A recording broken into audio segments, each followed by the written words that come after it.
Hey, welcome back to the Elvis Workshop. I'm so sorry. It's been a minute, right? Anyway, I'm back.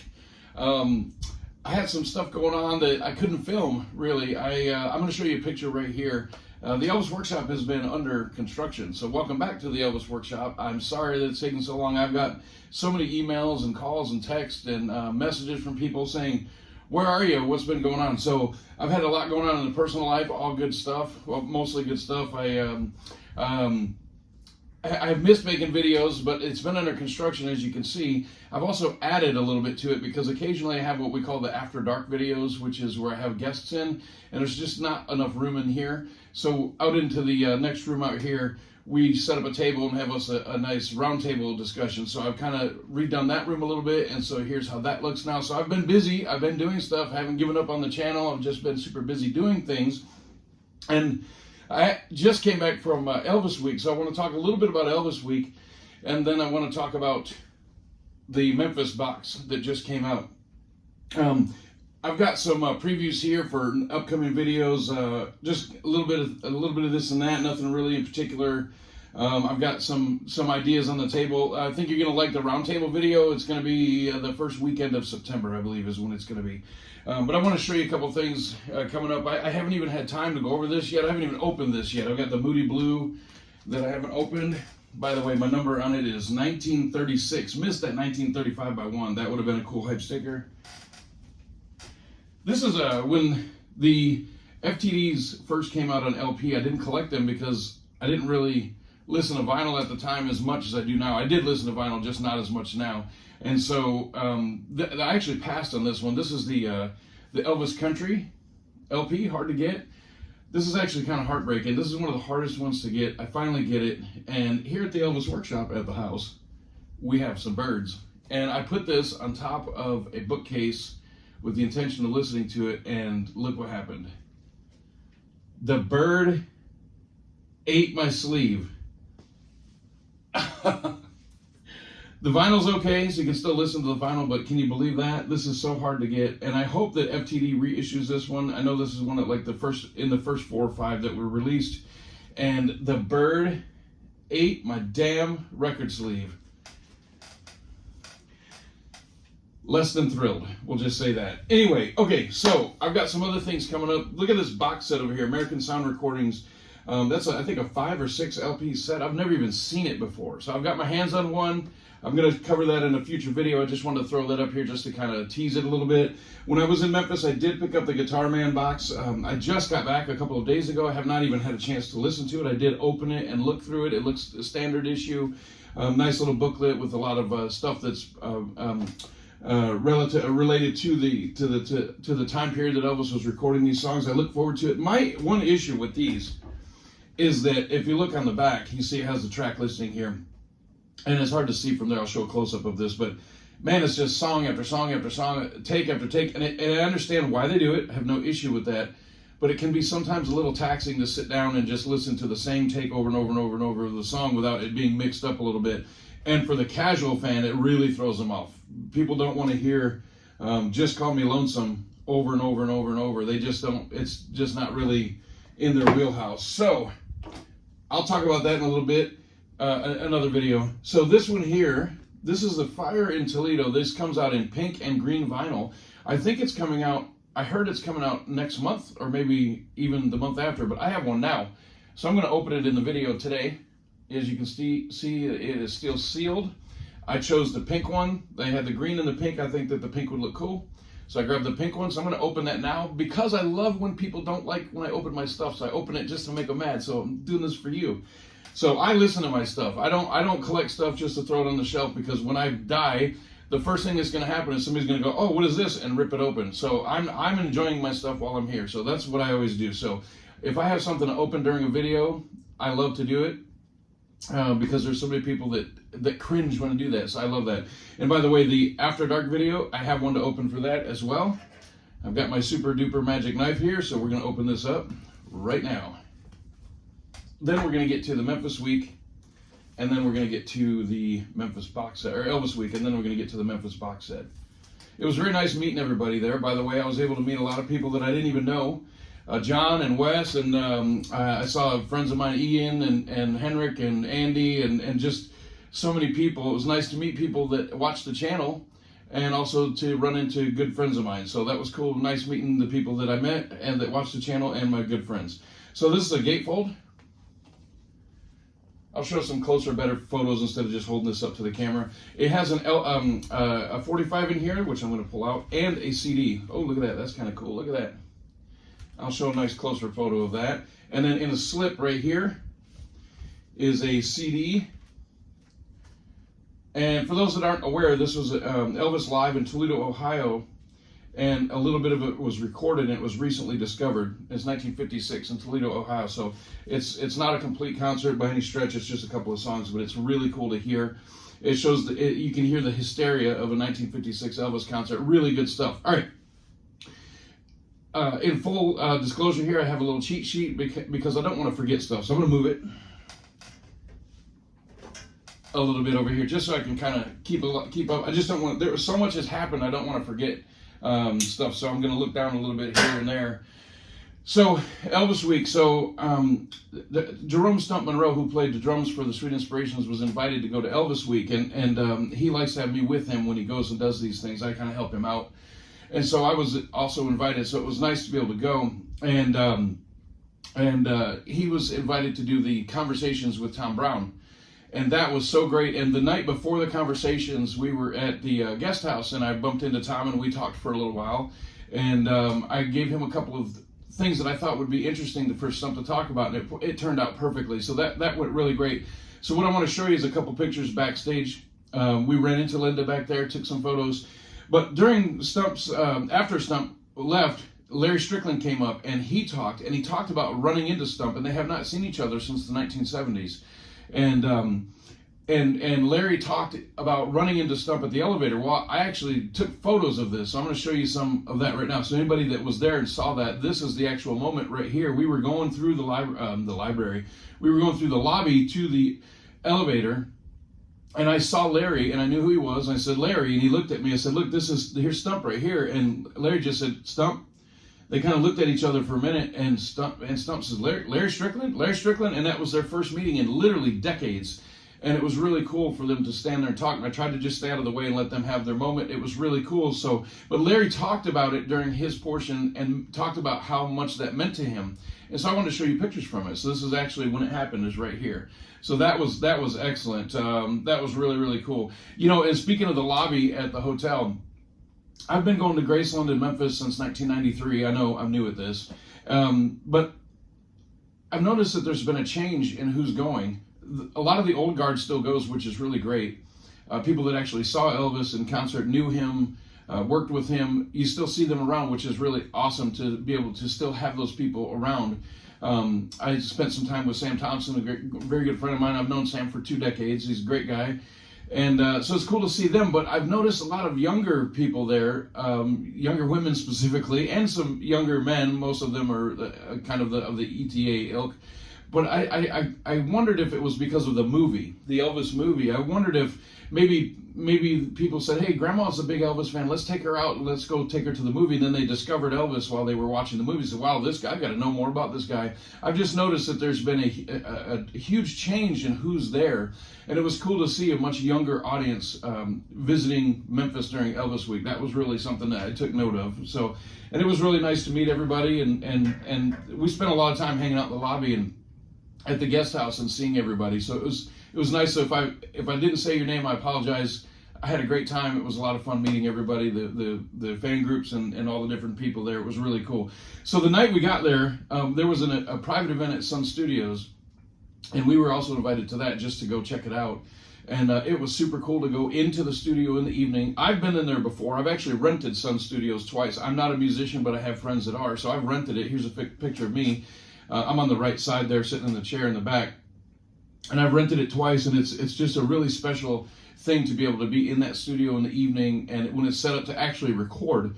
So we were invited to this private event at Sun Studios and went in and they filmed it. It was live streamed and also filmed. And that was fantastic. Rob, thank you for the invite for that. And I wish we could have stayed longer. Sump was with us, and he was a little bit tired, and we had just gotten into Memphis, and he was pretty worn out, so we couldn't stay for the entire thing. That was regretful, but we had a really cool time, and it was so fun to be in the studio. If you've never been to Sun Studios, go. But if you get to go to any kind of private event, really make sure you go, because it's really special. It was something else to be able to go do that. While I was there, I ran into Robert Gordon and Matt Ross-Bang that were involved in this new release. And I talked to them about it. Now, there has been some, should we say, controversy about this new release, about some of the sound issues. And one of them was the timing on Suspicious Minds. I hope I'm saying that properly, because some people are very specific about what they want to say. And basically, the musicians aren't in time with Elvis on some of it. And so I asked Matt. Now, when I rented the Sun Studios building twice, he was actually an employee at Sun Studios at the time, and he ran both of our recording sessions, which was interesting. And now he's in charge of mixing the catalog. And I asked him specifically, and Robert wrote their liner notes. He didn't have anything to do with the mixing, but I asked both of them about the concerns that the fans have about some of the sound issues on the new box. And I asked them separately. I didn't speak to them in a group setting. It was just kind of off in the corner. I spoke to both of them. And I asked them about the sound issues that people have. And what they both said is that when they stripped all the music away, all the horns, the strings, the backup singers, everything, it was just pared down to just Elvis and the music. What you hear on this LP and the CD box set is what they found. That's basically the answer. Now, I've had some people kick back on that and say that's not accurate. There's an issue that happened while they were doing the mixing. But I can't speak to that, because I don't know. I don't have that kind of musical ear to listen. I just know what goes in my ear, whether I like it or not. I can't tell sometimes if things are overdubbed or not. And I know that sounds very not very professional of me, but I'm not a professional. I'm just a fan. So, but I was told by them that when they brought this mix down to the raw bones, that's what they found. So whether that's the truth or not, I don't know, but that's what they told me. Now, later that evening, I also ran into Ernst Jorgensen at the lobby at the guest house at Graceland, and I asked him the same question. Here's some photos of me and him sitting talking and discussing it. And they all said the same thing, that this is the bare bones. That's what we have. That's what we found. So I asked all three of them to sign my LP, by the way, and all three of them said the same thing. I'm not going to sign the front and ruin that artwork. So they all three signed the back, and I'll show you a closer shot of this. It's pretty cool. So I have Robert Gordon, who wrote the liner notes, Ernst Jorgensen, who produced it, and Matt, who mixed it. I have all three signed my LP. So, and I've showed you photos of them. So I had somebody tell me the other day, isn't this basically our memories of Elvis, just redone? It's the same idea. But what this is what you're listening to here, essentially, from the way I understand it, is that this is what Elvis would have heard in his ear at the time of the recording. And let me try to explain what I mean. There's been some comments about the "Don't Cry Daddy" thing. Elvis laid down a vocal track for the song, and then when he was laying the master, he had them play that vocal track in his headphones, and he sang along to it. So that's what we get on this, is what Elvis would have heard in his headphones as he's laying the master. He's hearing himself sing, and he's singing to it. And so that's what we get on this. There's some things, I have not listened to every single track. One thing is, if you notice, the CD box set is not here. I ordered it from Amazon twice. It was canceled twice. I don't have it. I wanted to get it a little bit cheaper, so I bought it on Amazon, and I've been having a problem getting it in. So it's ordered again. I don't have it yet, but I have streamed the audio on Apple Music, and I've heard a good portion of it. I've heard like a Stranger in My Own Hometown, there's some clanking on the piano. It just sounds pretty rough. That's what Elvis would have heard at the time. I will tell you one that I was not thrilled about too much was Promised Land. There's an organ, like a church organ, that's right up front, and James is buried in the back of the mix. I'm actually not a fan of that, so I had to cleanse the palate. I went and listened to the FTD of the release of Promised Land album, and listened to the Promised Land track to clean that up in my head, because the one that's on here with that organ in the front, it just drove me nuts. I'm just honest, I didn't like it. I've talked to other people who said they like that mix better than the master. So it's everybody's personal opinion. But at the end of the day, again, it's what Elvis would have heard in his ear during the session. That's what it is. So now this LP right here, I was thrilled with it. I played it. I have a nice sound system here. I played it, And it's a gem because it's basically Elvis if he never was a movie star. Because there's no movie songs on it. He mostly recorded the movie songs in radio recorders on Santa Monica Boulevard in L.A. And then some stuff at Studio B in Nashville and other different places.